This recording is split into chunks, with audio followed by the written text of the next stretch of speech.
know already that the food-related sector has some negative impacts in terms of health and also have negative effects on the environment, as well as some impacts that are positive in economic terms.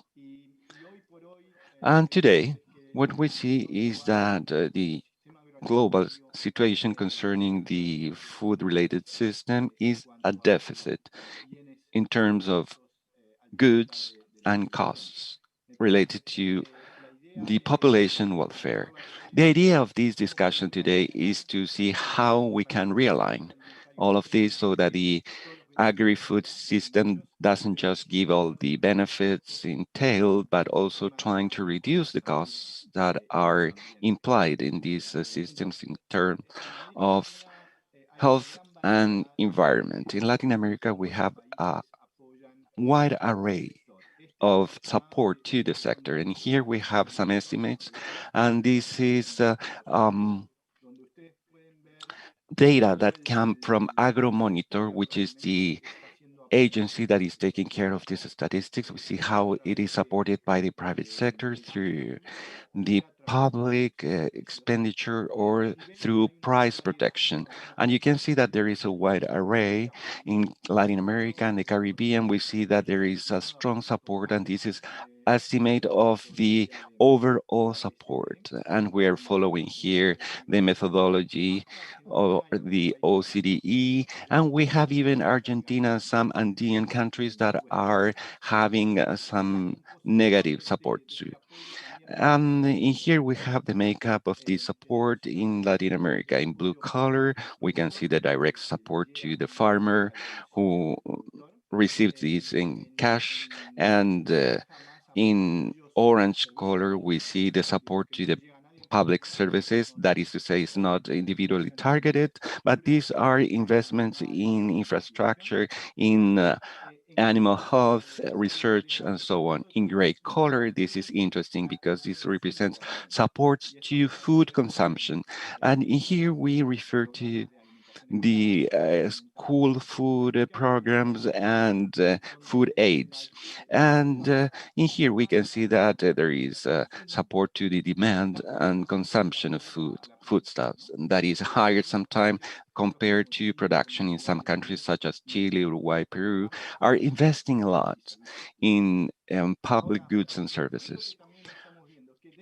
What else are we seeing? Within the public expenditure, not all the countries are supporting the sector in the same manner because some of the countries, and I would say that most of the countries in Latin America, the support is focused on the price protection, that is to say, tariffs, different non-tariff protection systems, and this makes the prices to be higher in-house and domestically. And here in the blue color, we can see that most of these supports are conducted this way. The fiscal expenditure in most of our countries is a relatively small part compared to all contributions to the agriculture. This is very important to know when we are speaking about the policies and public investment policies, because we can have an excellent public investment program, but if we have distortions at the market level, maybe they will not have a lot of impact at the end. The last graph I wanted to show you is the ratio existing between the support to investment in the goods and services, public goods and services in the agriculture and the cattle raising sector. And we see that they have an impact that is sometimes twice as much compared to the subsidy provided to a farmer. So investing in infrastructure, in animal health, in research, it has a much better economic performance, a better yield compared to the other schemes. If we come back to this scheme of trying to make this agri-food system being a contribution for the health of human beings, of the planet, and the health of the economy, in the world we are focusing on three pillars.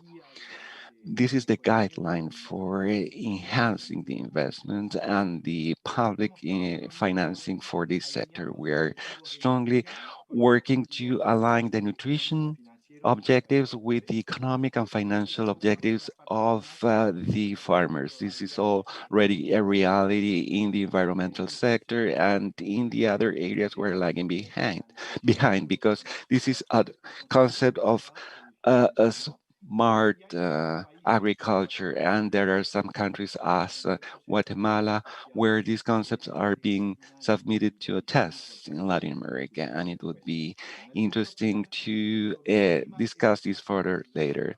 Now, regarding climate, this agenda has been in place for a long time now in Latin America, and the idea is to link all the three objectives of productivity, adaptation, and mitigation of the climate change with the concept of the circular economy and the risk management. Then we have a third pillar.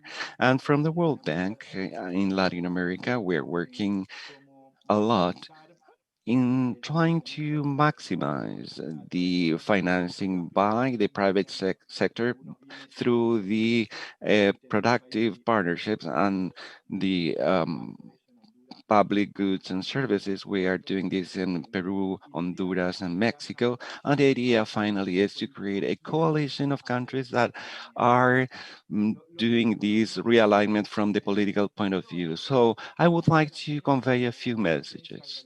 Latin America as a food power is very well positioned so that the food related sector is more healthier and more competitive as well as environmentally sustainable. Sustainable. There are some countries that have very good experiences in this regard, and we should further explore those opportunities. The data showed date back to 2012. The idea is to improve the public investment and the incentives, and to this end, we should be much updated. In some countries, they update this information every 2 years, and in the IDB, we have problems in keeping this updated and but to have the public incentives to the sector. Finally, each one of the countries is different, as we saw in the graphic. The startup is different in the different countries, and we consider that there is a mechanism to leverage here the private and the public investments. And the message that we would like to leave here is that they try to prioritize the public services, goods and services before then subsidies are accorded. And we try to help in the changes that are taking place vis-a-vis the consumers, not only in the food supply. And if you are going to support the food supply, this should be done in a smart manner for the health and the environment.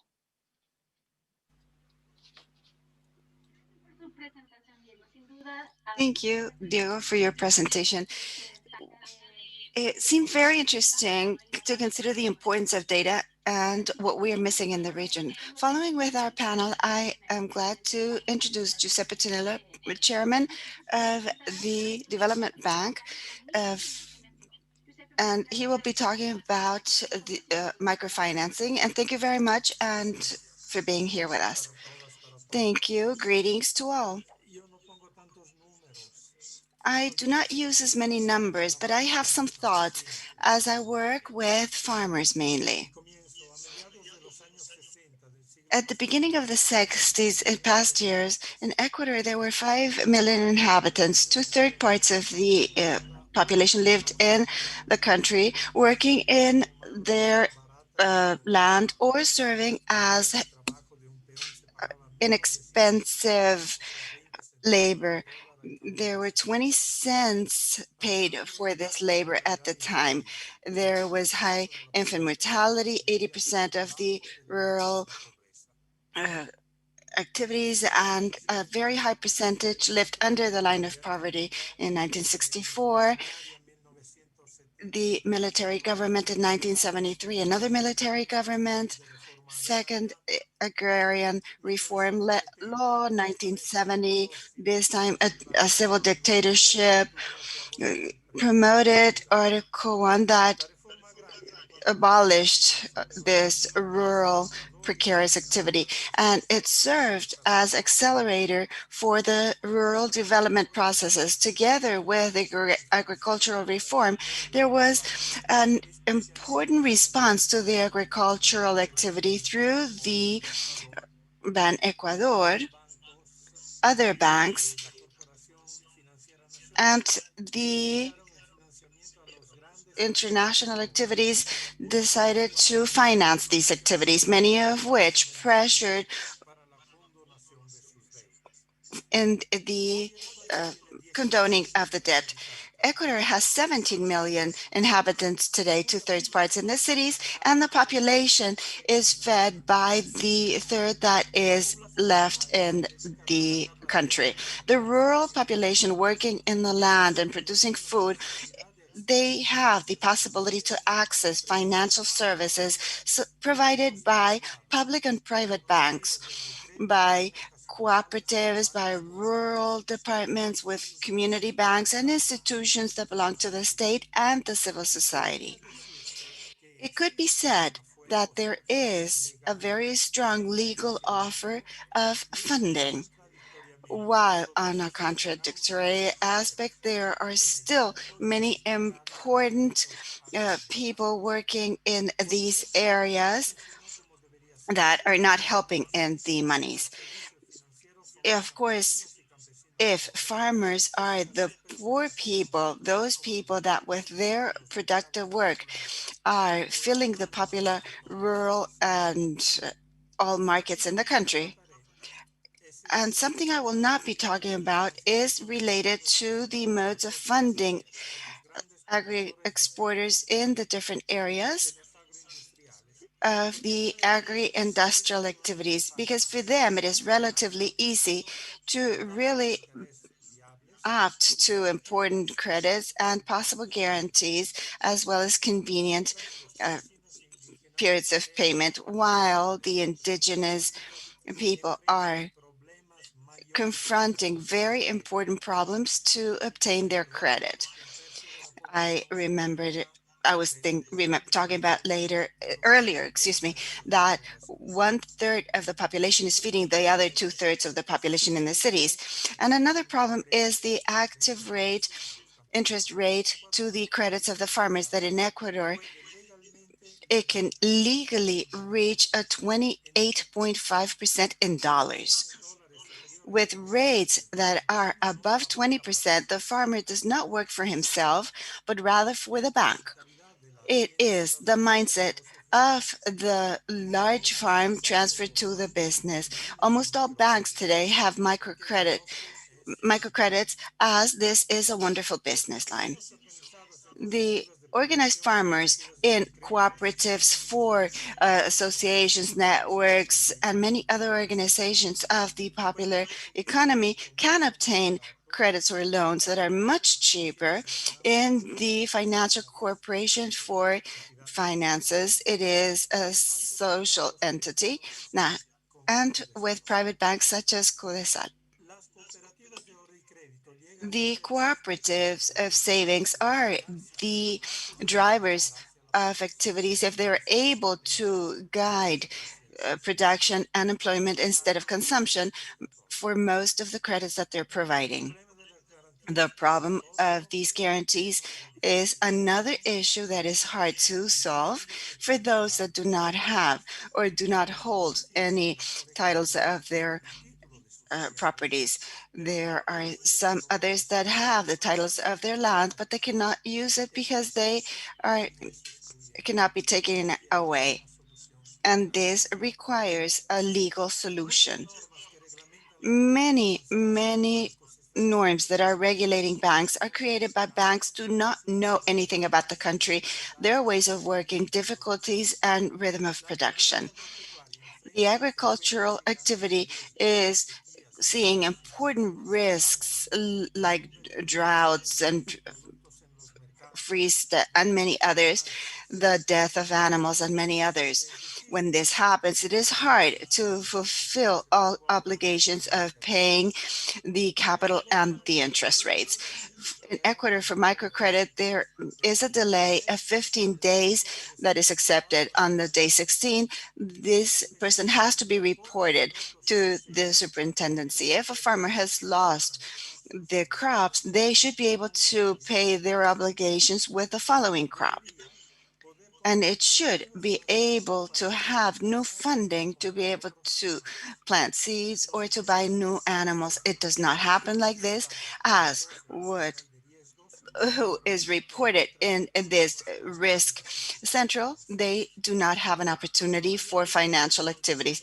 More promotion for the agricultural agricultural risk should be important, but this has a very high cost that is added to the very expensive interest rate of the credit, and the state should offer subsidies for this insurance. Now that many processes become virtual processes, they become a new source of discrimination and sometimes of exploitation for those people that are not very able in handling these virtual tools, and even worse for those that do not live in areas that are covered by internet. And I am ending with three expressions that are related to ethics and politics. For us, finance is an instrument or a tool, not a goal. And this should be the life of people, their growth at intellectual, moral, and social level. And this should take to a more equitable distribution of goods as well as production means in the world. If finance in itself is the goal, there will be a priority established in the economic performance. This means that it will be the richness or wealth in hands of very few and poverty in large areas of the population. The current way of acting in financial activities is still considering all of the wealth in the northern part of the world. Where the wealth is focused, the population is also focused because of migration, either within the countries under development or in the relationships between south and north of our planet. A second point, the agriculture and livestock in itself will not take out of poverty the small farming companies. The production of these areas are contributing more than these large farms, but a rural family has other needs apart of food. They will satisfy their needs if the community is considering the three sectors of the economy: the primary sector for diversification of production and to increase productivity. The proposal SIGPAS, from the entity where I work, SIPA means in comprehensive agricultural activities. It increases at three times the productions of the small estates or properties, and they have around 30 different varieties of their crops. The secondary sector to add value to the primary sector and thus generate larger income and more workplace, especially for the young people. The tertiary sector to provide quality to the rural life with transportation, communications, assistance, tourism, popular finance, and others. All this that can be done and has been done in rural areas requires of funding. And finally, the savings cooperatives and rural bankings are very close to the rural populations of their needs and possibilities more than urban banks. It could happen that in each rural town, this could become the axis where a circular economy and development of the area could be working. It could be the tool of the states for equitable distribution of the national wealth. And in these past years in Ecuador, the authorities of popular and solidarity economy prefer few large cooperatives that become financial enterprises, losing the main important aspect of what cooperativism is to small cooperatives in each town. This, according to efficiency, will mean that this is a concentration of richness, capital, and people in the different areas in the country. The political and social cost of this decision making is, of course, much more expensive than the effort that should be made to strengthen these small cooperatives. Through their networks, these small cooperatives can feel part of a national popular financial system that applying scale economy will go together with them in their strengthening and solvency. A bank for the development of the people, and the motto is we invest in humankind, has learned that without money there is no generation of development, and only with money there is no generation of equitable activities. Uh, this is why finances directed to the producers of food obtain their best results when they are preceded and together with technical assistance, with training, support to access markets, ideas for innovation, strengthening in the organizational aspects. Many communities and rural families in Ecuador have improved and are improving their level of quality of life because they are participating in these popular financing systems, meaning that their own savings and other and public private and public sectors that they have been able to obtain. We have learned that poverty is overcome by those that produce more than what they consume and transform this in savings. Thank you very much. Muchas gracias, Giuseppe, por Thank su you, presentación. Giuseppe, for your presentation. And it has been highly interesting to come to know the experience in Ecuador, and particularly all the highlights. You showed the challenges for financing with the small farmers, as well as the importance to have a supply which is wider, not just financing for to attain the objective that we have in mind. So we will continue with our panel, and I would like to introduce Jesus from the general direction of the trust related to agriculture, and he will speak about the commercial financing and microfinancing. Thank you for your time, and you have the floor now. Thank you, Virginia, and thank you, everyone. I would like to take the time allocated to present you some of the models that allow to uh, conduct the financing to the sector. And I would like to highlight that we are cooperating in IFAD in Mexico and in the context of the pandemic, and how this model is evolving. And here we already see the presentation on the screen. Thank you. And before starting out and depicting this model, I would like to speak of some background information of this organization I represent now.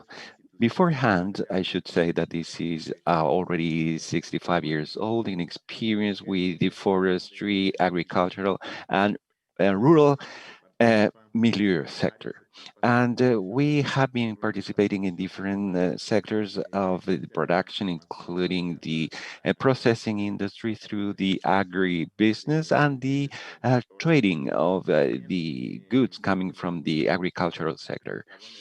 And the last link of this chain is connected to all services related to the commercialization and sales of products. As a mission, we want to consolidate the agri-food sector that is including sustainable and productive. And our vision is to have a success for all the participants of the system. This is the vision that we have right now. in the sector.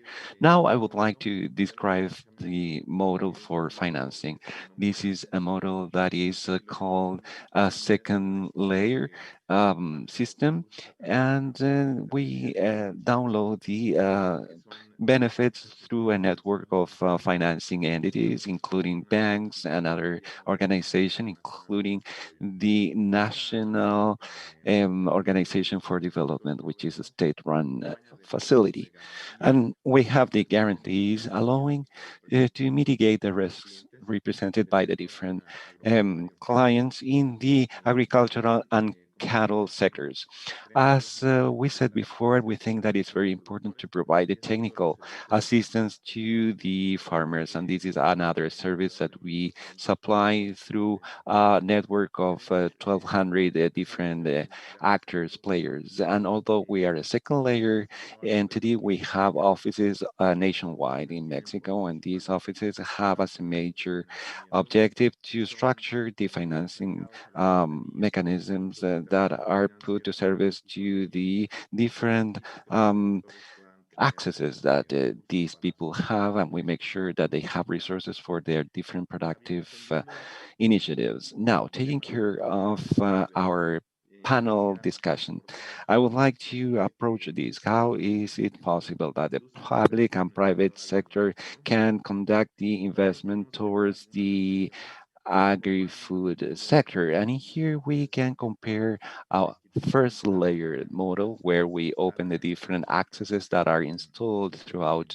the republic and the financing scheme for the different farmers, and compared to a second layer system where we have intermediaries and we provide this to the final beneficiaries. And the first one is through the this um, entity that is taking care of the financing for the agricultural and cattle um, sector. And here we see the interactions between both models. First of all, I would like to um, refer to the second layer system. And here we don't have the risk to replace the private sector because we operate in this case with them, and the resources are provided with them, and there is a support from both the public and private sector to get this available for the targeted sector. The second layer requires to separate both things because we have a risk that the both are linked together. And the idea is to separate the approaches. In the first one, we have more diversity of operation for credits and serves directly the people who have a poorer um, profile, and they can put the credits through specialized models as required. We have, for example, cooperatives, cattle cooperatives that are very familiar with the targeted population. It would be very difficult for us to specialize in this know-how, the know-how of the cattle raisers, breeders. And we have other states of the country that have a population that is mainly from the grassroots, from the bottom of the structure, where we see the problems. And we also have a population of farmers who are exporting their products to the United States. And these producers have financial organizations who are aware of their needs. And the second layer system allows to serve all of these farmers and in a very customized way. And we can cooperate with the different middle agents, and this also multiplies the different accesses we have more. And compared to the ones we had before. And they leverage the middle agents that otherwise would not have the resources to provide. And all these intermediaries I was mentioning in the lagging behind areas do not have the possibility to get credits in the banks. And this is or that's the difference we make. And it's very important to say too that we have in here a double analysis in each one of the processes and each one of the resources that are invested in the targeted sector. And this gives less discretionality, but more a security for the financing. The second thought is regarding the operation of this model when facing a crisis like the one we're facing today. In the second tier model, we are correcting also these anomalies, and we have some 80 intermediaries. And one of the consequences of the present crisis is that the financial sector didn't have so many resources, and they were reduced in the first months of the pandemic down to zero practically. And the role of our institution was to cope with this lack of resources in order to provide them with resources. And in our institution had already taken all the measures, and we were able to take all these resources from the securities market and then to have these constant financing of the sector, although there was an impact very important by the pandemic on the liquidity. A second important factor was facilitating the structures because they require a long term, and 45 years would be a term for the structures. And we have a higher volume of assets and liabilities compared to each one of the 80 intermediaries. We have the advantage also that we are more resilient when there is inactivity because we have more diversification within the development sector. And as we have an operation that is nationwide, we involved in the different stages of the production makes this to be more resistant when there is a drop in the activity, and that can affect the chains. And this first uh, model is an advantage and can't replace the private sector where this sector or the support is required, particularly when facing a situation like the present one. The second idea is how linking this private sector with a clear cut development objective. And I would like to allude to an experience how a development organization made this possible for financing. And this approach has three tiers. The first one is no damage or do not harm in English.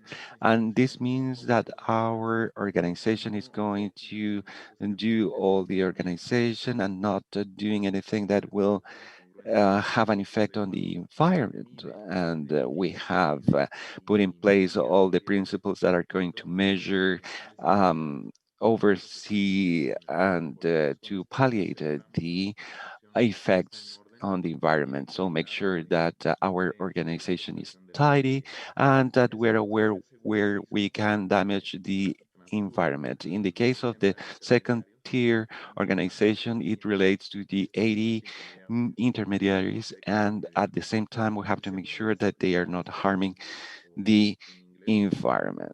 And then we have the second concept is do or doing good. And we consider here the environmentally friendly technologies, and we promote these actively through the portfolio of credits. And how do we foster this? By giving a positive discrimination of prices through financing or by providing different guarantees. And these methodologies that are promoted have a counting of the different gas or greenhouse effect gases that are emitted, or if they have digesters for irrigation or solar panels. Maybe the most important things for the discussion that we're having here is involving people, and we have found an instrument for the third tier, and these are the thematic bonds or credits. And we have already issued three of these green credits. And the idea is not to solve the problem, but this should draw the attention of the society, and more particularly, drawing the attention of the whole society and the investors vis-a-vis this problem, this issue we have for the financing of technologies that are not um, environmentally friendly, or the problems of the agriculture and the effects on the environment. In this way, we come up with this awareness that will translate into the different resources that are allocated to the attainment of this objective. And we have realized that they have higher of demand as when they are labeled this way. So this is the starting point for a change vis-a-vis the environment, and there are other issues as social accountability, and then we have the credits for the rural women, and we are exploring this through the same strategy. Thank you very much for your attention. Thank you. It's very interesting to know the experience you have conducted and how this second tier structure is working and the linkage with the private sector and how to connect this to the ODS. And now we will have the Center of Investment of FAO who will be responding to the change in this area. She will speak in English, so there will be simultaneous interpretation. Thank you. Thank you so much. Can you hear me? Okay. Thank you so much. I will be talking today on the actually investments for transforming food systems post COVID, and what are the potential areas and potential directions that we should be taking. Let me just share my screen.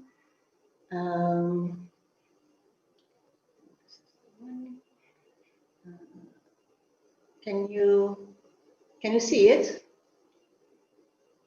Because I cannot hear you. Okay, I assume. Yes, we can see it. Thank you. Okay, sorry, I cannot hear you. It's okay. Then let me start.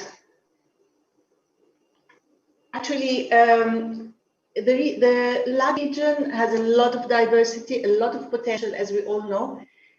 Substantial reserves, natural resources that are very rich. And it is a net exporter. It relies a lot on exports, and with the trade growth that, however, was reduced in the past years. Although at the beginning it was really running very quickly for a while, and then it staggered, and it is still staggering.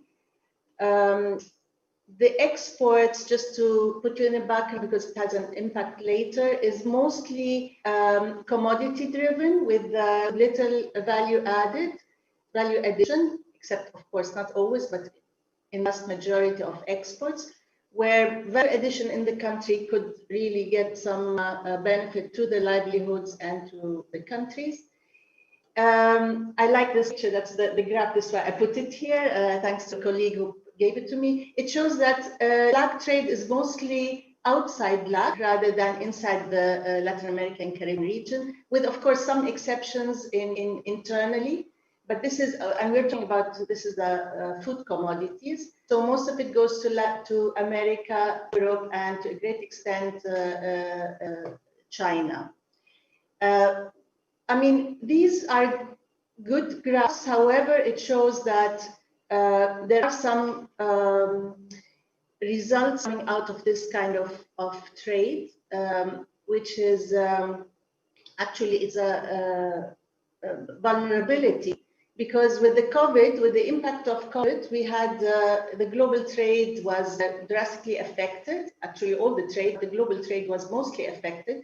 And you can see that the volume of global trade in goods fell by 70% between May and May the year previously due to the COVID impact. And in LAC, This was also affected also because the trade partners, mainly China, US, and the EU, were not requesting anymore. The consumption went down of the capacity to import went down.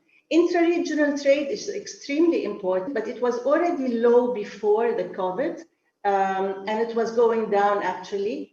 But we're talking about trade in general, not only the agri-food sector. However, in this case, there's the drop in the agricultural production within the intra-regional was less affected than other sectors.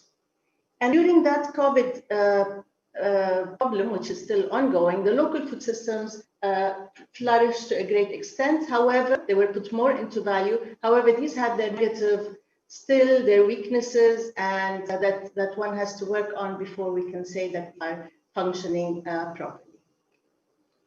Based on that mode of increase in trade and in actually commodities and less value addition in the country, at least in the big sectors, there are challenges in Latin America. These include the high vulnerability of climate change due to climate change, especially in the Caribbean, that is also actually not an exporter, but an importer to a great extent, that region. We have a lot of agricultural greenhouse gas emissions. We have 17% of the total globally. We have a lot of food losses and waste because of the poorly organized value chains and infrastructure. Hunger level is still high and it's still increasing. Poverty and inequality, which is really an important thing, has been increasing and has been for a while improved, but then now it's not improving very much. But the problem is more inequity with the rural versus urban, gender inequity, and with indigenous people, which creates really a problem for the future in sustainability of many things. Malnutrition has been really improved, the child malnutrition and undernutrition. However, obesity is among the highest in the world. And of course, the issue of gender and the feminization of agriculture would require special support. So we have quite a lot of challenges in Latin America to change things and actually to be able to achieve our SDGs. We all want to achieve the SDGs. We've done quite a lot of progress, but we were far from reaching them. And now with COVID, we have even, we're doing backwards. And COVID has exposed our weaknesses in almost all our sectors, health, economic, financial, and food sector. So to be able to achieve these SDGs, we will require a lot of money. And this is a report from 2012, I think, where achieving the sustainable development goals cannot come from the official development assistance, which is very low. And this is the small point here. And it can come from these annual investments that are needed. But there's a lot of money out there from the private sector and from the various financial assets available. It's important to see how can we unleash these and how can we get them to reach our development goals.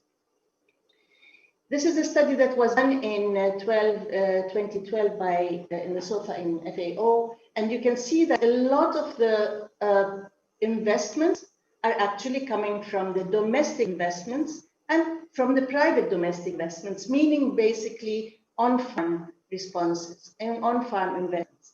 And this is what my previous colleagues have talked about to an extent. How do we unleash this private investment? How do we promote that so that we can get somewhere and rely on that part and beyond that internally domestic to enhance our livelihoods and the farmers' livelihood.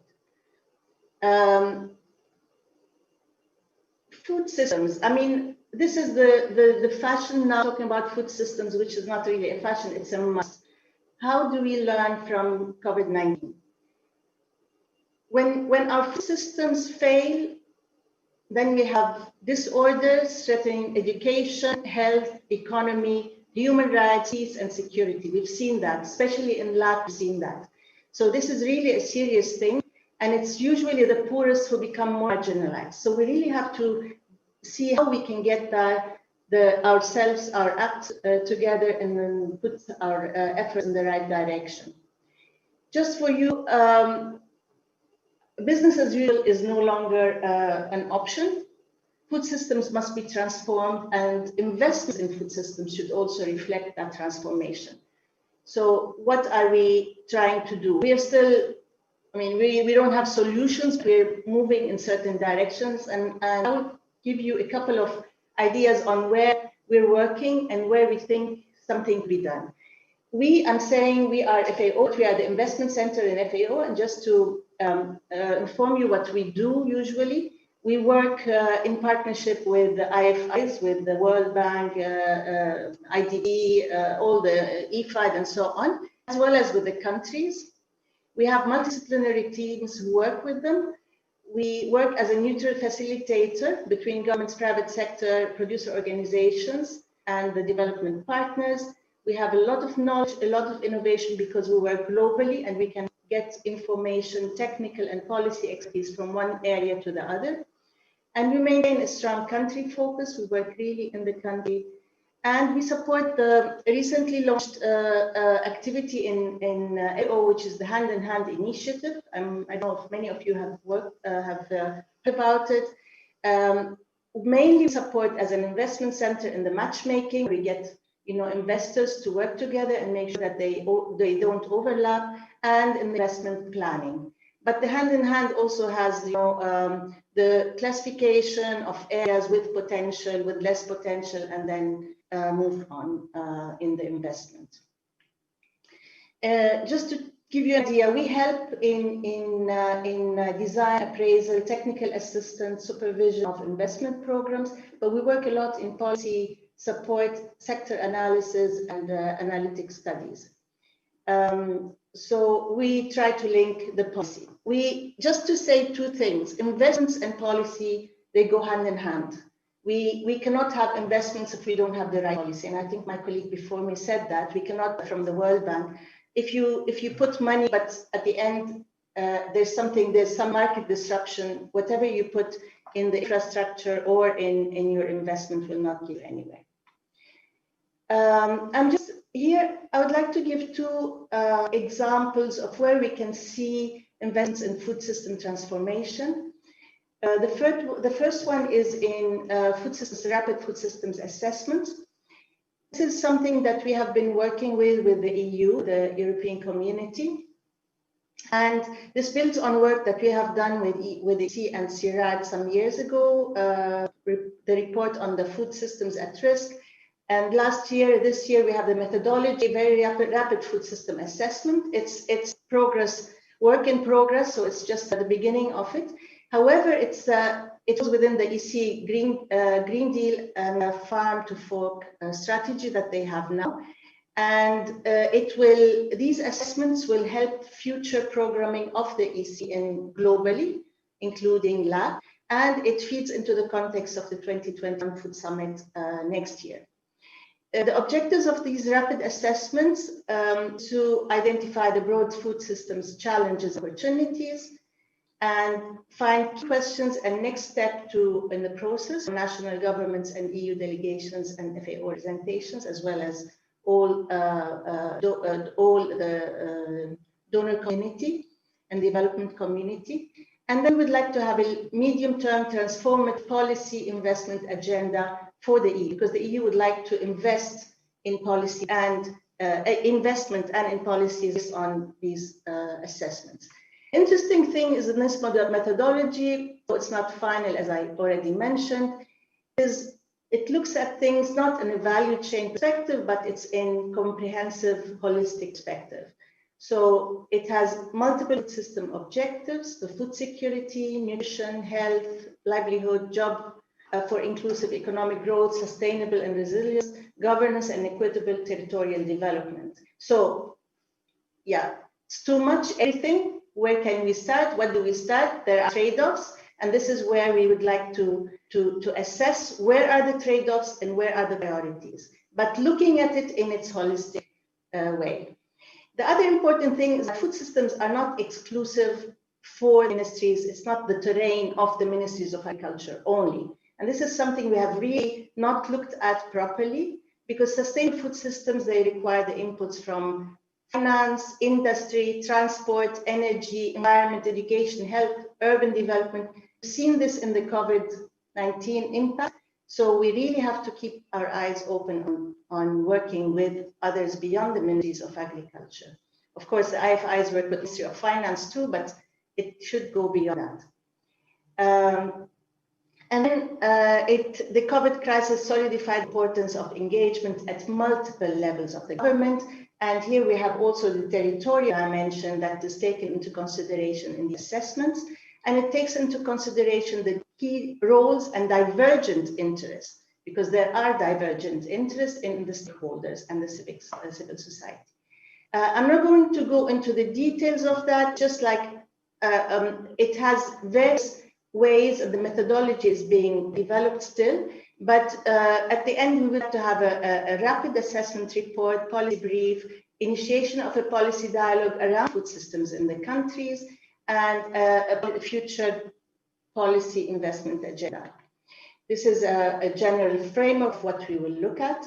And in fact, these are the countries that have expressed their interest through their EU delegations in working on these assessments. And we've already started. We're testing. In LAC, we have 16 countries that will be doing these assessments, and maybe hopefully we will get some basis for future interventions. The second example that I would like to talk about here is the investing in wholesale food markets. This has been an old topic that has, over time, maybe nobody's talking about it, but it has shown its capacity for resilience during the COVID-19 crisis. So those that have countries that have upgraded wholesale markets, wholesale food markets, infrastructure and networks, and very important governance, they have demonstrated high resilience and capacity to deal with the disrupting challenges. They have maintained a constant flow of food. They avoid speculations, price increases, and they have supported direct traders and the population to have access to food. A modern, good wholesale market will facilitate efficient physical exchange of food. It will provide important services to all stakeholders, increasing transparency and standards. It will ensure safe and affordable supply of fresh, nutritious food, creates jobs. It will benefit all the food system actors, whether they are traditional, modern, or informal channels. Even the informal channels have a role to play in these wholesale markets. It will create an enabling environment for private food companies and benefit the wholesale market infrastructure. And a very important is the urban fresh food supply that it can provide. Among the sustainability issues and resiliency, it improved governance of the food systems, better organization and interconnection. Maybe it's a little bit vague if one doesn't know really how it functions internally, but where it functions, these are very good interconnections of the actors. It will promote the local production, the short value chains, and make sure that the urban suppliers, urban consumers have also access to market. And it will reduce the impact of the environment. There's a lot of waste management in these wholesale markets where you have reduction in food losses and as well as energy. Just an example, Italy, for example, when we had the lockdown, the Italian network, for wholesale market network, could provide us, sitting in Italy, with 1.1 million tons of fresh produce, even though we had a lockdown. And we never suffered from any lack of food. So also in LAC, there's the Federation of the Wholesale Markets, FLAMA, They help their individual wholesale markets to support them, their actors in managing and finding alternative ways of selling, in making sure that they abide by the health and the preventive measures, and still keep working. You know, digital platforms were very important, but they are not the only ways. So there were baskets, they were linking, they were helping them in transport. In Africa, for example, they're managing the transport of food where people on their own would not be able to do that. So as investments, and this is not a comprehensive look at the food systems, but it really has envisaged a lot of the food system elements in such wholesale, proper wholesale market. Other things that should be done and could be done are the studies that are linked, such as the food regular assessment, but the studies that are linked to prevention of the emerging infectious diseases. If not prevention, however, it's prediction or early warning systems on that, as well as other areas that these are to policy and investments. One last thing that we are doing, I think it has been mentioned by my colleagues previously, the response to the COVID that we are doing with EBRD, the European Bank for Reconstruction and Development, but also with other IFIs, including the World Bank.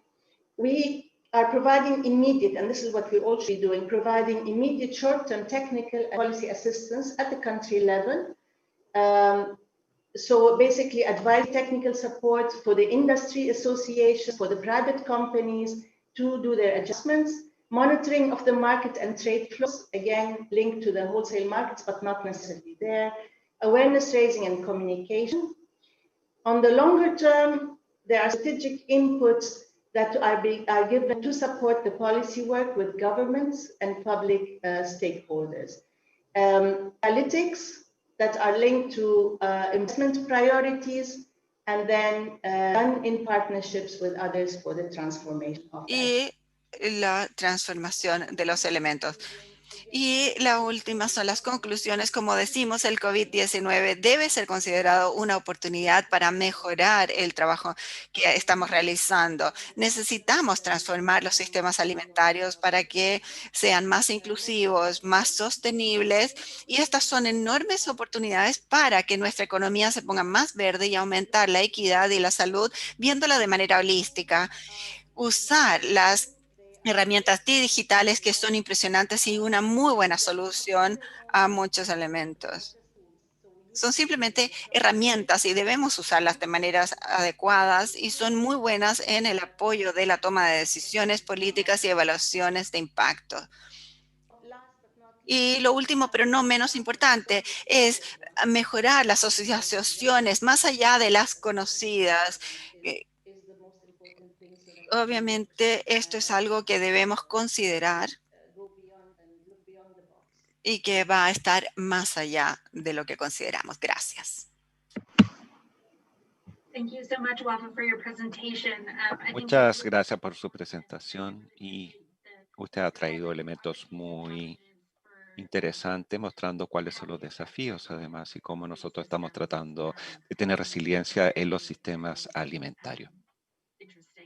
Ha sido muy interesante. Para cerrar este panel, contamos con la presencia de Adriano Campolina, Senior Policy Officer de FAO, quien compartirá con nosotros una presentación sobre el financiamiento rural inclusivo. Adriano, pido que hable un poco más despacito para los traductores. Por favor, me han pedido transmitir esto a todos nuestros participantes. Y buenos días, y tienen la palabra. Gracias, Adriano. Muchas gracias, Virginia, y buenos días a todas y todos. Gracias por la invitación. La cosa buena de ser la última ponencia es que casi todo ya fue dicho, entonces voy a enfocarme mucho en el tema de las finanzas rurales incluyentes. Yo siento que es importante decir que tanto en relación a los objetivos de desarrollo sostenible cuanto a la respuesta de COVID, solo son posibles si logramos un progreso muy fuerte en términos de inclusión financiera en las zonas rurales, principalmente la inclusión financiera de los más vulnerables. Segundo los datos de Global Findex del Banco Mundial, los niveles de inclusión financiera en países en desarrollo han ido creciendo en los últimos años, aunque todavía se registran brechas críticas a nivel de género y regional. Entre 2014 y 2017, el porcentaje de adultos en países en desarrollo que son titulares de una cuenta con una institución financiera ha crecido de 54 hasta el 63%. Sin embargo, aún siguen 1.7 miles de millones de adultos en el mundo sin tener acceso a una cuenta financiera formal. El desafío es inmenso. Y si uno añade a esa discusión la crisis del COVID y la crisis de liquidez que muchos productores familiares, campesinos e indígenas están enfrentando por las disrupciones de mercado que pasaron con el COVID, se hace el desafío aún más grande, porque algunos pocos que ya tenían acceso a crédito, por ejemplo, están en una situación de imposibilidad de pagos y que hay que negociar una serie de nuevos mecanismos y nuevas propuestas de cómo lograr el pago de deudas que ya tienen, o mismo las organizaciones medio, que también se sienten impactadas profundamente con esa crisis de liquidez. Entonces, creo que hay dos elementos clave: el elemento de la exclusión financiera, que aún sigue muy grande, o el elemento del contexto, que es la crisis de liquidez que trae el COVID. En este contexto, los habitantes de zonas rurales, especialmente en países en vía de desarrollo o emergentes, enfrentan una amplia serie de barreras críticas que impiden su acceso y uso a servicios financieros. Estas incluyen barreras económicas, como la escasez de garantías tradicionales para crédito, otros colegas ya lo mencionaron antes, barreras institucionales, como la falta de identificación formal, barreras sociales, como los bajos niveles promedios de educación financiera, y barreras infraestructurales, como la escasez de filiales financieras en zonas rurales, que también ya se fue mencionado en otras presentaciones.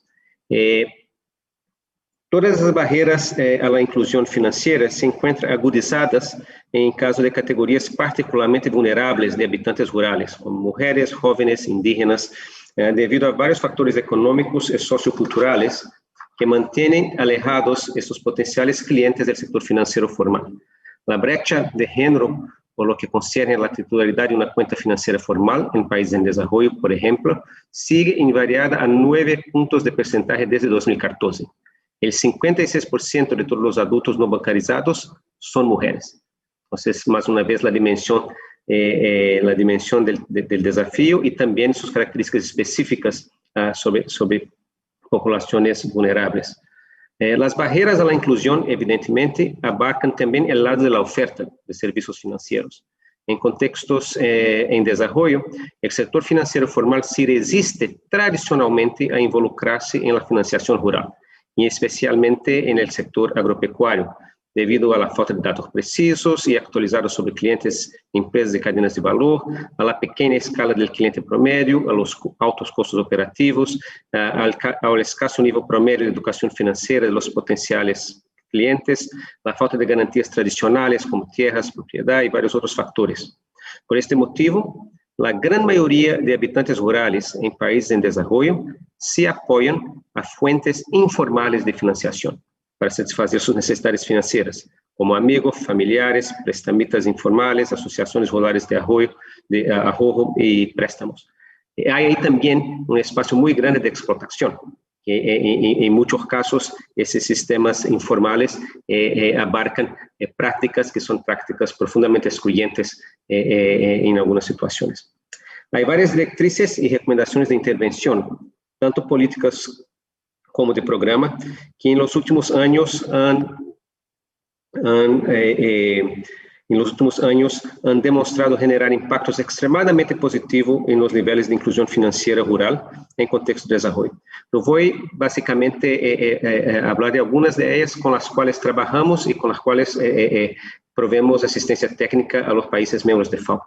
La primera tiene que ver con promover mecanismos de financiación de las cadenas del valor. Entendemos que es importante analizar y entender las dinámicas y relaciones internas a las cadenas de valor agropecuarias que permiten desarrollar esquemas de financiación para mitigar las principales barreras al acceso financiero enfrentadas por pequeños productores, campesinos y otros actores de la cadena, como la falta de garantías. Entonces, a través de la financiación de cadenas es posible remover algunas de las barreras de acceso que son importantes. Los costos operativos y riesgos crediticios enfrentados por las instituciones financieras pueden ser reducidos considerablemente con mecanismos de financiación de cadenas de valor, proporcionando canales nuevos y rentables para involucrar su actividad crediticia en el sector agropecuario de pequeña escala. El segundo punto que miramos en varios países donde trabajamos es la importancia de promover la creación de un ambiente regulatorio e institucional propicio a la financiación rural. Varios de las ponencias también tocar en este punto. Frecuentemente, las barreras más críticas a la inclusión financiera rural derivan de la debilidad del marco regulatorio financiero, el cual no considera las restricciones enfrentadas por los actores rurales.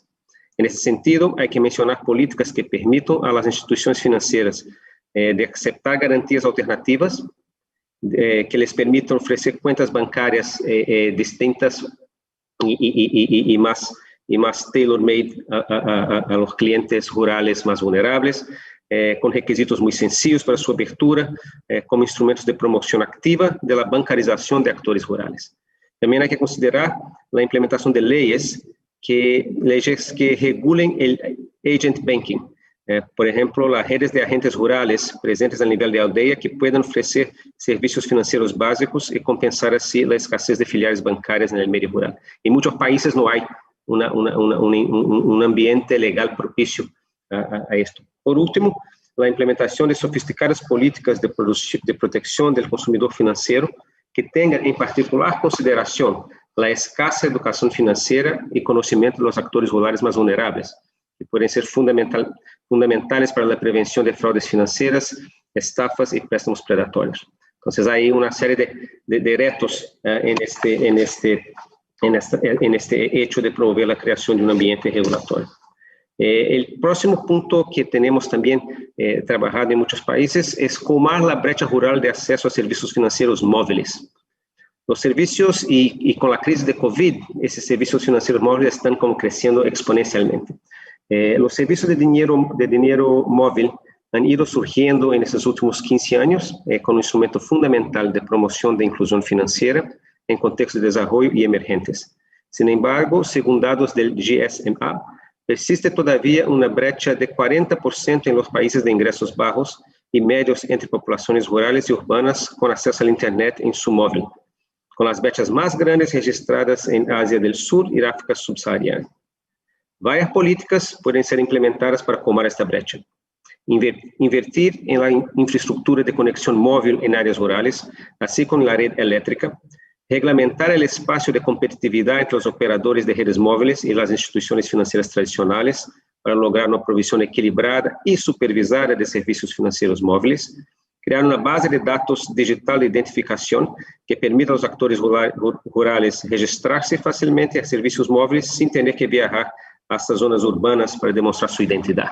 Entonces, ahí otro gran reto de nuevos desafíos. También otra área para remoción de las barreras de acceso es de desarrollar mecanismos públicos o públicos privados de apoyo a la financiación rural. Varios mecanismos y esquemas de apoyo a la financiación, como líneas de crédito, esquemas de garantías parciales, fondos revolventes, fondos de impacto y fondos para la innovación, han sido usados exitosamente en contextos de desarrollo por instituciones públicas y privadas para fomentar el compromiso del sector financiero privado en sectores rurales, especialmente agropecuarios.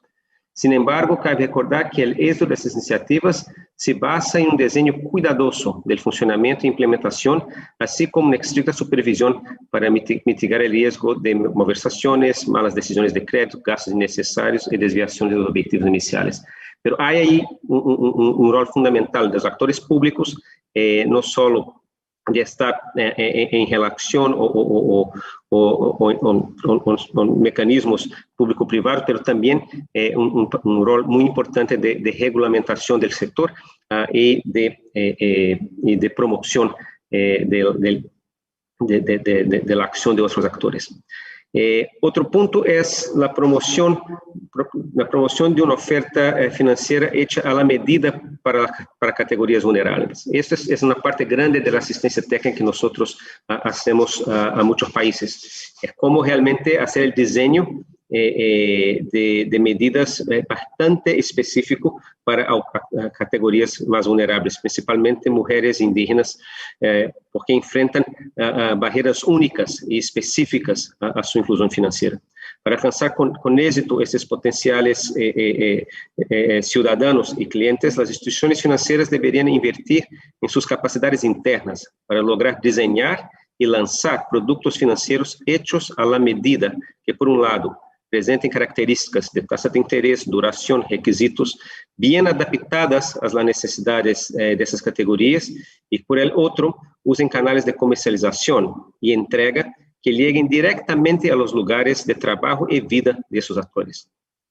Un ejemplo de eso serían programas de graduación financiera para mujeres, que proporcionan de manera gradual un paquete de varios servicios financieros, ahorro, créditos, seguros, adaptados a los varios estadios de crecimiento profesional de una pequeña emprendedora rural. Es un ejemplo de adaptación de estas herramientas al público vulnerable. Finalmente, o casi finalmente, es importante combinar la oferta financiera con programas de educación y sensibilización financiera. Las principales causas de falta de reembolso en el crédito rural es la escasa educación financiera de clientes. Y muchas veces también es la vulnerabilidad de esos clientes a actores que tengan una actitud más de explotación, que los coloquen en una situación de injusticia. Entonces, la combinación de la provisión de servicios financieros con programas de entrenamiento y educación financiera a los emprendedores rurales para ayudarles a entender mejor el perfil de riesgo, la rentabilidad de los servicios propuestos, así como su propia capacidad de reembolsar el préstamo a lo largo tiempo, sería fundamental. Para que ampliemos el acceso a finanzas. Finalmente, apalancar mecanismos existentes de financiación con base comunitaria. En nuestros contextos de países en desarrollo, los actores rurales recurren a menudo a sistemas comunitarios de financiación para satisfacer sus necesidades financieras, como sociedades cooperativas de ahorro o asociaciones rurales de ahorro y préstamos. Las instituciones financieras formales, con el apoyo del sector público, pueden apalancar estos mecanismos existentes para proporcionar productos financieros en base colectiva, como el crédito grupal, con requisitos de garantías de grupo y aprovechando de mecanismos internos de presión social entre los miembros del grupo para asegurarse de mayor posibilidad de reembolso y menor riesgo asociado. Entonces, esas son algunas áreas de acción que nosotros hemos trabajado en varios países y que a través de ellas hemos logrado por lo menos construir salidas a la situación de exclusión financiera, que es fundamental que sea realmente resuelta si queremos lograr los objetivos, los ODS, y también una respuesta incluyente y sostenible a la crisis de liquidez con el COVID. Muchas gracias y muchas gracias por la oportunidad.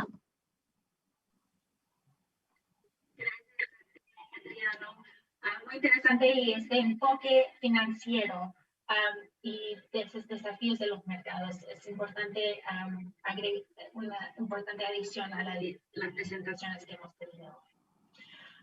Ahora, muchas gracias a todos los panelistas por ofrecer una visión tan detallada acerca de distintos aspectos de los sistemas agroalimentarios, financiación y inversión en América Latina y el Caribe. Para continuar, tenemos una segunda parte de este panel que estará dedicada a dialogar y escuchar de ustedes, los participantes, sobre una pregunta estratégica que plantearé a continuación y para que contaremos también con las contribuciones de los invitados expertos a este panel. En este momento se ve en el chat de Zoom o en el chat de YouTube un enlace para un formulario donde les invito a los panelistas, los invitados y los participantes en YouTube que respondan a la pregunta estratégica planteada en este formulario.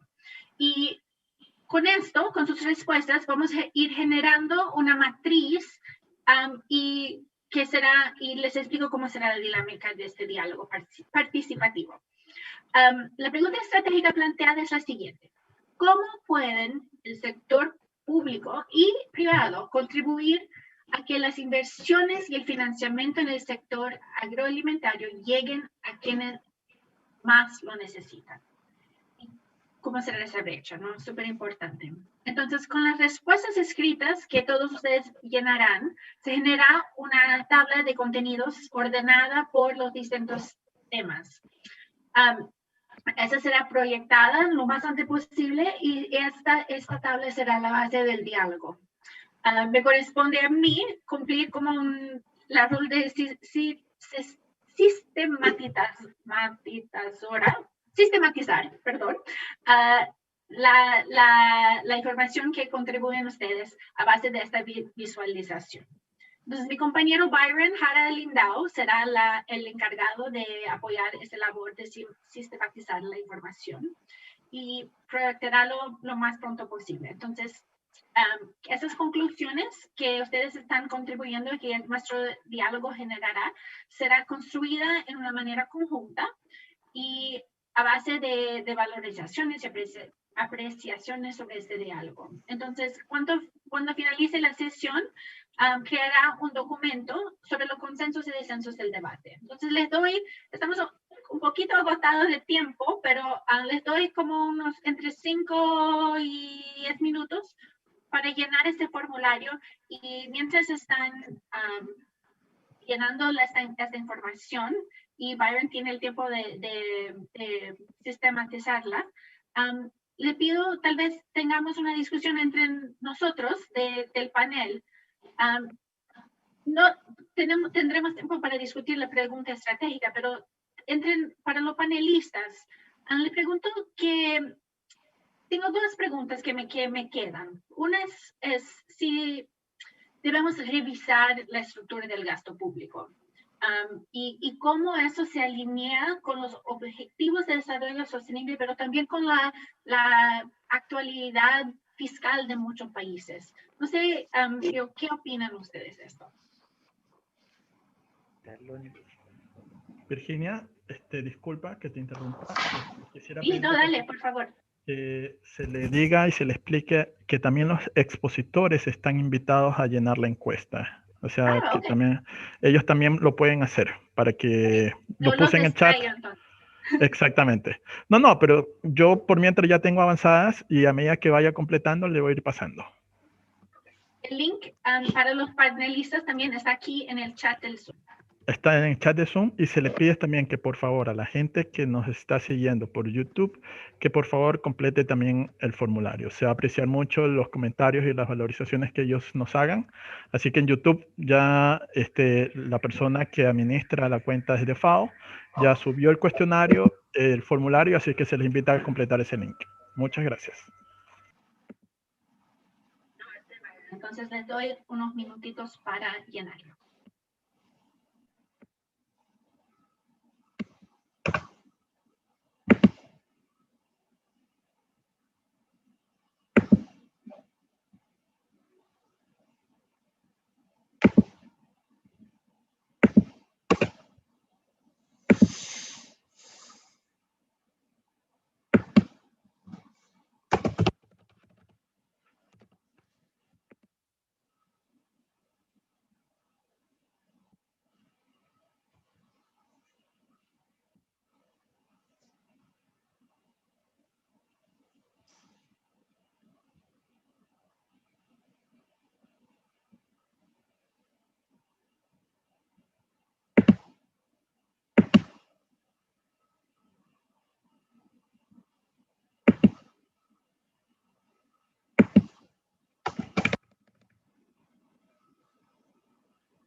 unos 2 minutitos más para que podamos empezar. Y si alguien ya está terminando y quiere comentar de algo de la presentación, the floor is yours.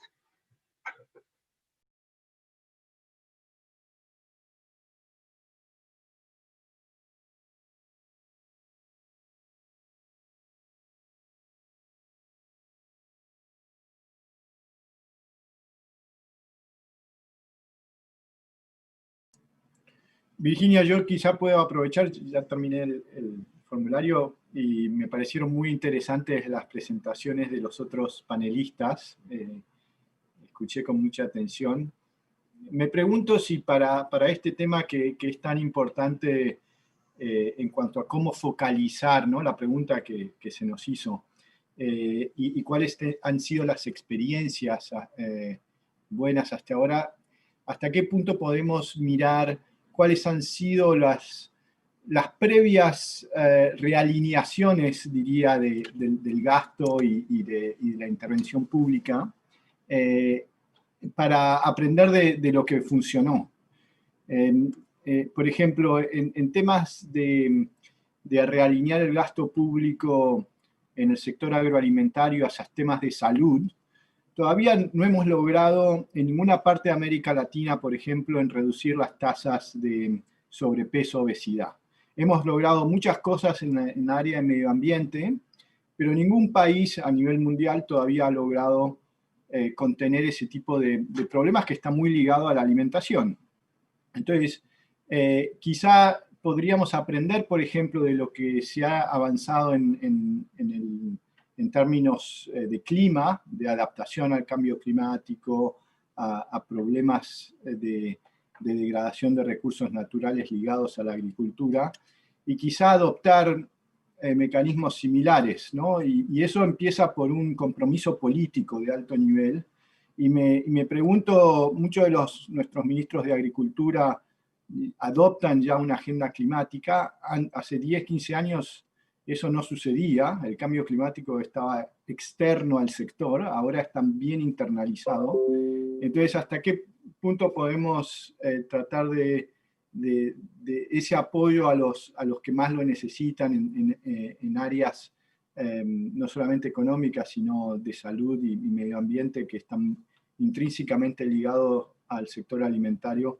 ¿Qué tipo de compromisos políticos podemos lograr en América Latina para que después eso se traduzca en esa realineación, ¿no?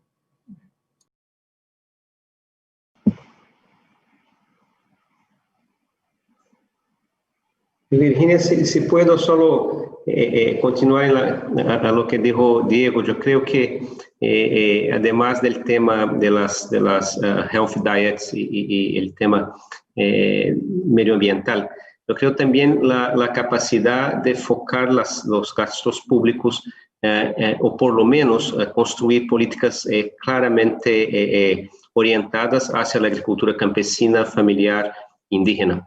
Creo que hay bastantes buenos ejemplos en la región de programas de crédito que son enfocados a la agricultura familiar, que crecen más rápidamente que el crédito general, y el entendimiento que si no creas instrumentos financieros que son dedicados y exclusivos al fortalecimiento de la agricultura campesina, ellos no lo van a acceder. Alguien otro lo va a acceder. Entonces, creo que es importante la construcción de esos mecanismos exclusivos y también con mucha fuerza otros mecanismos de gasto público. Por ejemplo, los programas de alimentación escolar, que tienen un foco en la compra de los agricultores más pobres y vulnerables alrededor de la escuela, que le crea una posibilidad de inclusión social y al mismo tiempo de ampliación de una dieta saludable con productos regionales y también el fortalecimiento cultural de los territorios. Entonces, creo que ahí hay bastantes ejemplos interesantes de cómo hacer con que el gasto público tenga un foco bastante claro en la inclusión. Interesante, sí, gracias. Y vemos que algunas de las respuestas ya están siendo proyectadas. Mientras esperamos las últimas como seguimiento de lo que había comentado Adriano y Diego, les pregunto, ¿cuál sería la forma innovadora de movilizar financiamiento? Como no solamente del sector privado también, como para alcanzar los OSDs. Sería como, hay algo que debemos, claro que no hay ninguna solución mágica, pero ¿cuáles son las fronteras y qué prioridades debemos tener en nuestras discusiones con el sector financiero y qué debemos empezar a ver cómo podemos apoyarlos en este desarrollo? Virginia, si me permites tomar tu pregunta, déjame señalar una tendencia que nosotros observamos desde México y que nos parece es una tendencia internacional y que puede resultar un mecanismo pues innovador de traer muchos recursos a los objetivos de fomento que se buscan en el sector agropecuario. Todos hemos escuchado de esta tendencia ESG y es, en pocas palabras, la tendencia internacional de dirigir los recursos de inversión de los grandes fondos, tanto internacionales como cada vez más nacionales, para objetivos de environment, sociales o de gobernanza. Y esto yo creo que las instituciones de fomento de que se requiere para revelar cómo se atienden estos tres objetivos. Y ese liderazgo debe contagiar a muchas entidades del sector privado para que ellas a su vez también adopten sistemas de transparencia y sobre todo de adopción de estos tres principios, el de medio ambiente, que ya platicamos en este panel, el de responsabilidad social y el de una buena gobernanza, donde los instrumentos de fomento que tienen las instituciones financieras del Estado tienen amplias facilidades para poder ayudar al sector privado a que los adopte. Por último, creo que es ya no va a ser una elección, sino va a ser una necesidad ir por ese camino, porque ya los fondos cada vez más se discriminan y irán dejando fuera aquellos emisores de deuda o participantes del mercado de valores que no los adopten, lo cual hace urgente adoptar esto y las entidades del Estado tienen que tomar un liderazgo. Sí, quisiera intervenir, si es posible. Dale, por favor. Sí.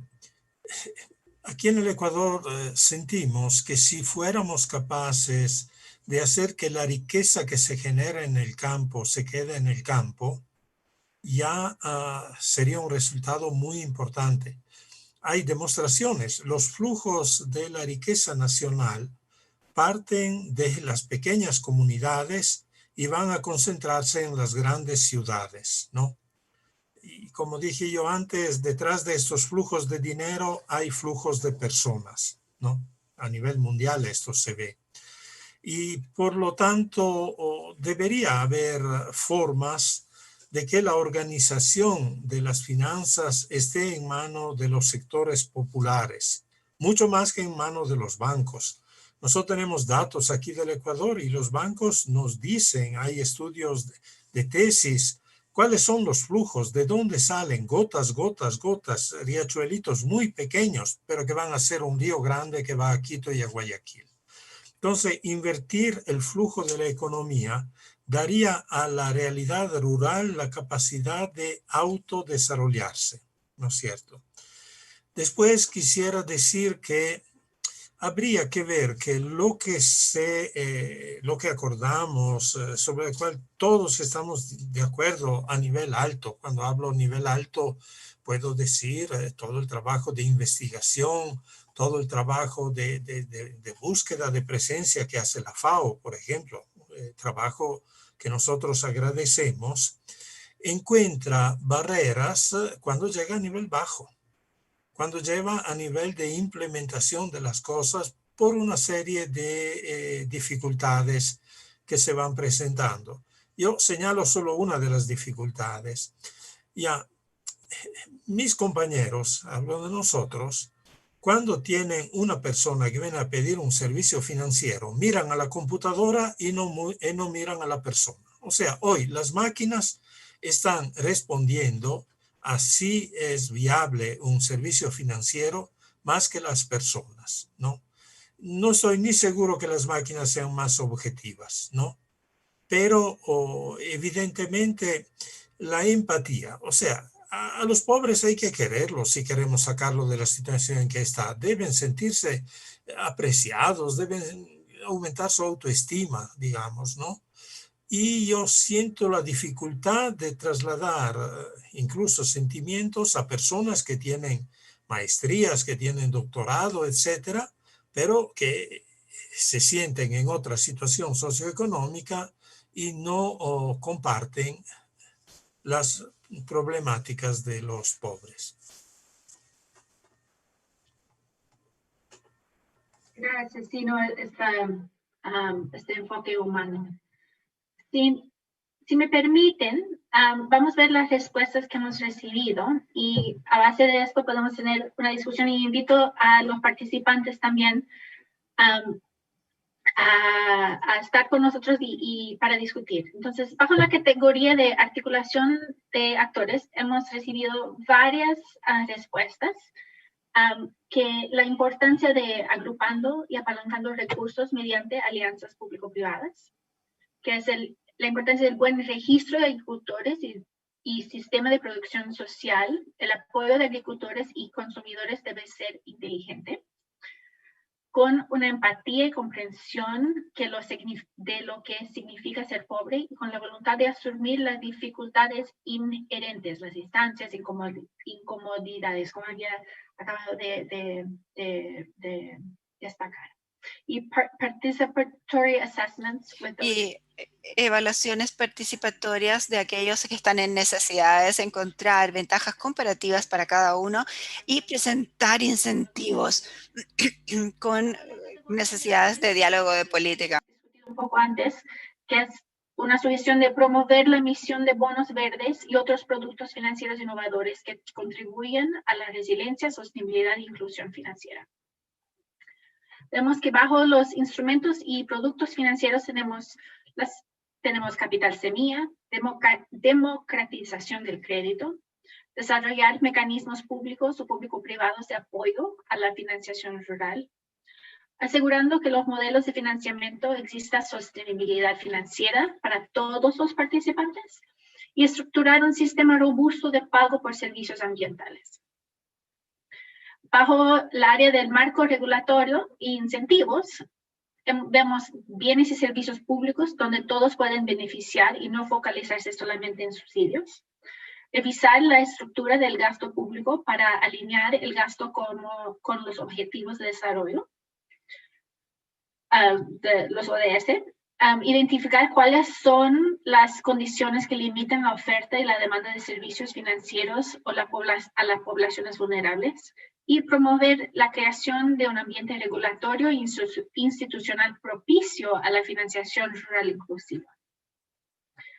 Otros temas que han abordado nuestros participantes son que es importante estructurando proyectos, asegurando liquidez, mitigando riesgos y canalizando subsidios, generando líneas de crédito y educación financiera específicas para mujeres y poblaciones vulnerables con mecanismos públicos y privados, con organización y capacitación, acceso a conocimiento y capacitación financiera y productiva a créditos a bajo interés con un periodo de gracia mínimo de 7 a 15 años de plazo. Entonces, muy interesantes las contribuciones.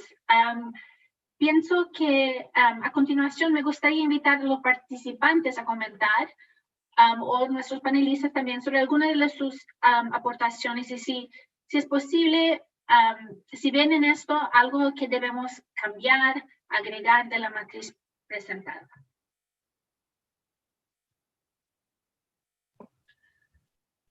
Virginia, si me permites una reflexión sobre la articulación de actores. Es para nosotros uno de los modelos que mejor reflejan un camino al desarrollo del sector agro. ante la falta de gasto social, que tú señalabas hace un momento, una alternativa muy sostenible es la articulación de actores. En México se practica mucho con empresas grandes que de manera masiva productos del campo a los canales de comercialización, y lo que se busca es que todos ganen en esta articulación de actores. Por un lado, gana el agricultor en el sentido de que tiene un canal de comercialización asegurado y tiene a su vez estándares de producción más altos porque se les acompaña con una asesoría técnica. Entonces es el primer ganador. El segundo ganador es una empresa exportadora, vamos a pensar de café, cual gana un insumo esencial de alta calidad que proviene de muchos productores, con lo cual les concentra sus riesgos y asegura una fuente de productos. Y también gana la entidad financiera que facilita la compra de los insumos a través de un crédito accesible.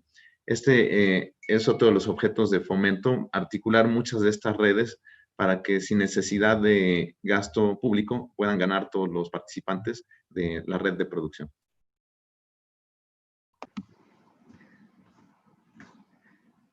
Virginia, solo un comentario también de articulación de actores, pero a un otro nivel. Nosotros, por ejemplo, tenemos un trabajo en Etiopía, donde buscamos hacer un enlace entre las organizaciones que hacen la provisión de microcrédito con organizaciones de productores, con cooperativas y asociaciones, para que se construya un análisis bastante detallado de las cadenas de valor, de las posibilidades, de los potenciales y la construcción de capacidades para que las organizaciones de productores que tienen un conocimiento de las comunidades de productores mucho más profundo que cualquier sistema de análisis de riesgo le permita, y que puedan ellas mismas, las organizaciones de productores, empezar con la provisión de algunos servicios financieros en partenariado, en relación de apoyo con las organizaciones de microcrédito. Son un ejemplo también que el enlace también se da a nivel de comunidades, y muchas veces mismo a nivel de comunidades tenemos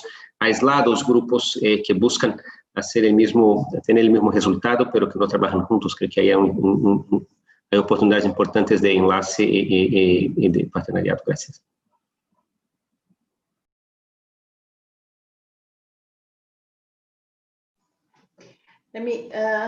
Virginia. Okay. Virginia, si pudiera agregar algo respecto de esta articulación.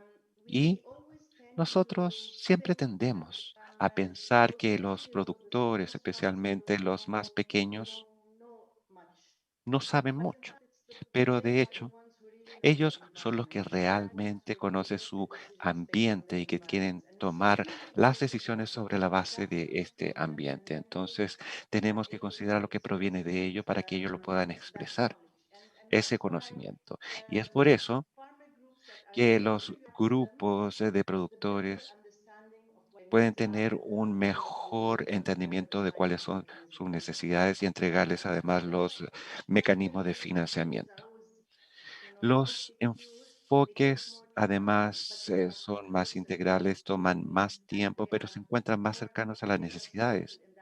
Y además en este sentido son más sostenibles porque uno sabe lo que está entregándole, pero además lo que necesitan. Esto depende en todo caso de la escala. Mientras más pequeños son, hay que tener mecanismos de una naturaleza, y mientras más grandes sean, hay otros mecanismos que se deben desarrollarse como financiamiento. Entonces yo creo que tenemos que focalizar esto en una forma focalizada, hacer el trabajo con ellos. Y mientras más cercanos están a ellos, mejor. Y también la gobernanza es de extremada importancia. Las si están en una cooperativa no quiere decir necesariamente que están respondiendo a las necesidades de sus miembros, de sus afiliados. Entonces hay que trabajar con ellos muy de cerca.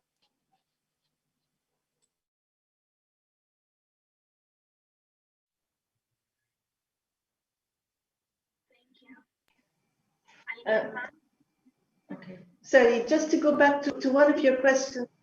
Sorry, Y Virginia. volviendo ahora, alguien está haciendo una pregunta, ¿no?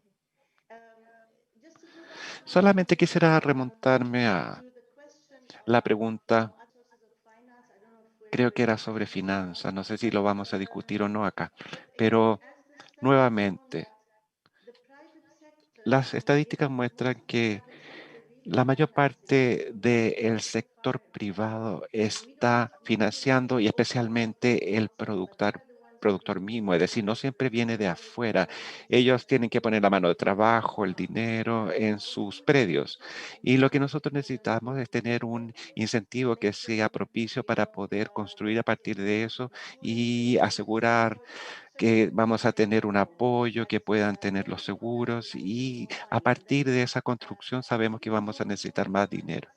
Y entregar dinero en esa forma no lleva a ningún lugar, sino que, como decíamos, necesitan la asistencia técnica y todo lo que va acompañado, pero al final se trata de desencadenar esta capacidad que tienen de producir dinero, que es lo más importante y que es la fuente más importante de expansión de la inversión. Muchas gracias.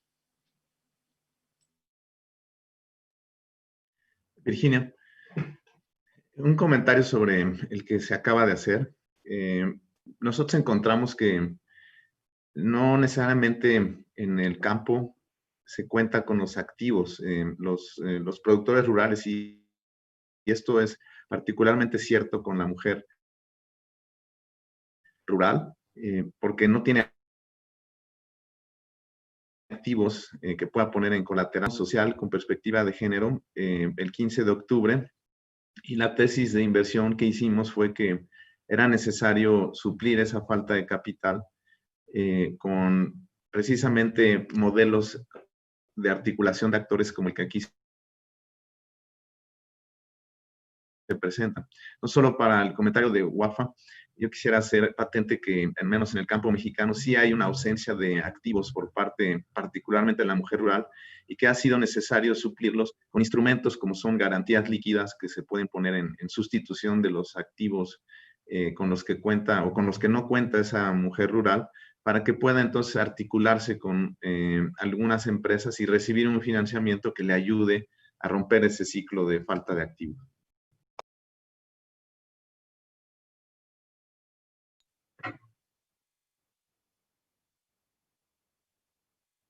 Sí, por supuesto, un elemento importante.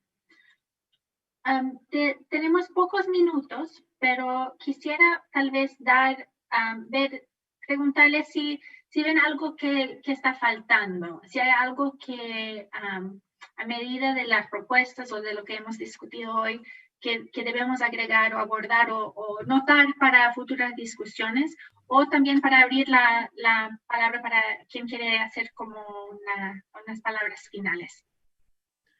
Virginia, si me permites, con respecto a la primera pregunta de qué puede estar faltando. Sí, por favor. En el fenómeno de inclusión financiera, vemos que existe mucha asimetría de información entre el pequeño productor y las entidades que lo atienden. Hemos encontrado que la tecnología que ofrecen los satélites ayuda a bajar esas asimetrías, porque es posible ver sus predios que típicamente se encuentran alejados y que es costoso visitarlos, para que se conozca cuáles son las condiciones de desarrollo y los riesgos a los que se somete, así como los insumos que son más apropiados para su uso en esas regiones. Creo que esa sería una innovación que ayudaría a abatir el problema de inclusión financiera.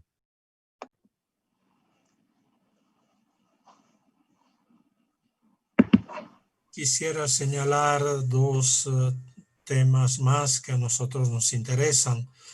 Uno es educar a los pobres al ahorro.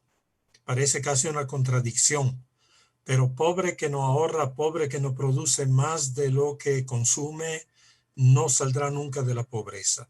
Las ayudas exteriores del Estado, de los organismos, etcétera, duran el tiempo que duran. A veces cambian las tendencias y se llega incluso a proponer ayudas contradictorias con las que antes se daban. Lo segundo es igualmente ayudar a la gente del campo, primero a invertir para producir y después gastar para el consumo, ¿no? Consumo de alimentos, evidentemente, hay que tenerlo, digamos, ¿no? Pero, en fin, debemos saber que la gente nos dice que voy a comprar vacas y después se compra la moto y después se compra la televisión, digamos, ¿no? Y entonces, una inversión productiva, después viene el consumo. Cuando la vaca me da leche y me da crías, me compraré lo que yo quiero. Pero son dos temas muy ordinarios de todos los días, pero que influyen mucho sobre la posibilidad real de cambiar condiciones de vida.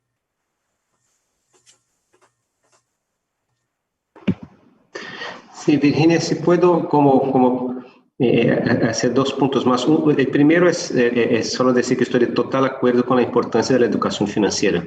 Incluso la capacidad que tiene el productor individual o sus asociaciones de identificar situaciones abusivas, de tasas de interés, que sean capaces de entender la situación y negociar de manera más, con menos asimetría de poder, si quieres, porque información es poder. El otro punto también se relaciona con esto, es que en estos temas de financiamiento rural, yo siento que es necesario también construir el proceso de diálogo político en las organizaciones de productores, las organizaciones campesinas, las organizaciones de productores familiares. En muchos países, principalmente de Latinoamérica, las organizaciones sí tienen capacidad de hacer análisis bastante aprofundadas de políticas públicas, de hacer propuestas de diseño de políticas y de diseño de mecanismos y herramientas de crédito, de negociar incluso al más pequeño detalle de plazos de pago, de tasas de interés, de niveles de subsidio. Entonces, creo que esta apertura para que se abra diálogo entre organizaciones de productores, organizaciones del gobierno y en algunos casos también entidades privadas, para que el diseño del mecanismo desde el principio sea un diseño que ya tome en cuenta el acúmulo histórico de análisis que tienen las organizaciones de productores en varios países. Gracias.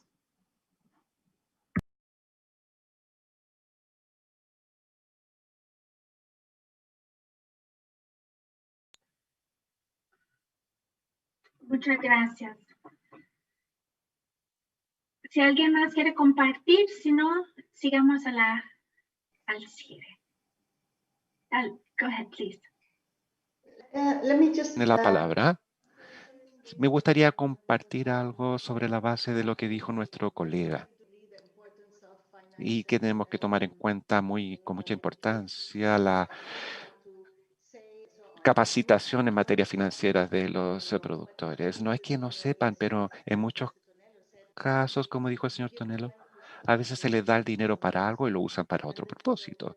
Entonces, la capacidad de comprender los activos productivos, cómo se deben usar y la inversión también, no está siempre esta comprensión presente.